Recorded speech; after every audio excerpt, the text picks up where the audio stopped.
Thank you, Senator Hawley.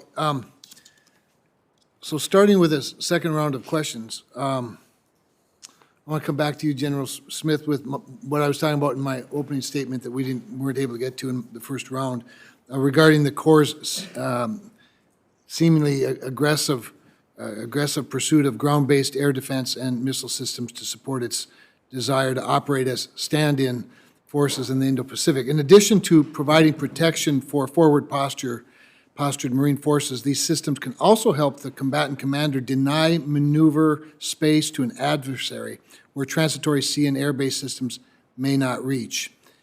Can you update us on these programs? And I also ask, what's your estimate of the ability of these systems to defeat missile salvos the enemy may launch against stand-in forces, both in terms of capability and capacity? I can, Senator. So very quickly, just this fall coming up, Admiral Kilby and I, along with the other forces, will go under the leadership of the Army to a thing called Project Convergence 21.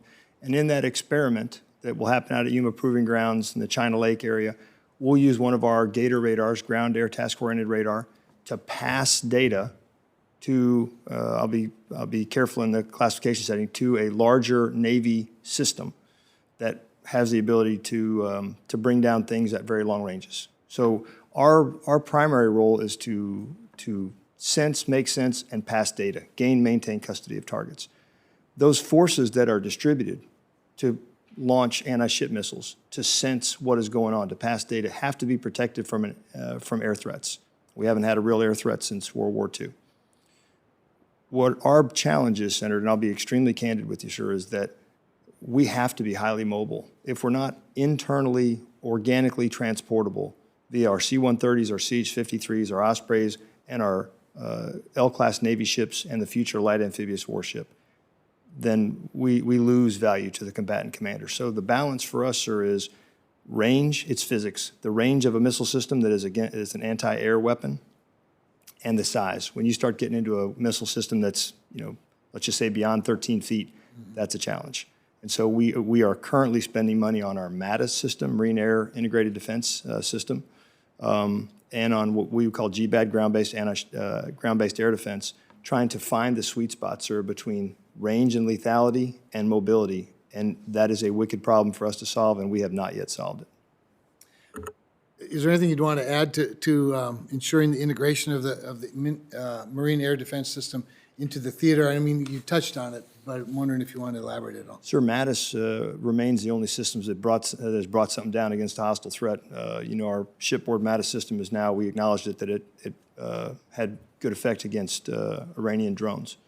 That system is highly capable, but we need longer ranges in the expanse of the Pacific.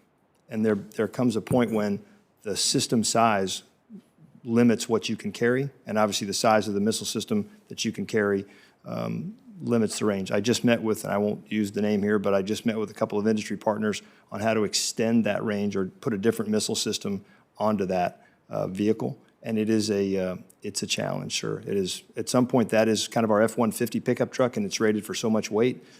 And when you start buying a 350 dually pickup truck, that doesn't fit in the garage. So we are struggling through that conundrum right now, sir, with our Navy partners and with our industry partners. But we are committed to protecting those forces and then being able to do something in a more offensive manner for that combatant commander to break up air formations. But that is certainly a secondary mission for us, sir. Excellent. I might let you know that I've left this room twice since this started, and first time I bumped into the CNO and the second time to the Commandant. I told him, you're both doing great. But anyway, Admiral Kilby, this budget request includes divestment of all 12 of the Mark VI, as I mentioned, patrol craft.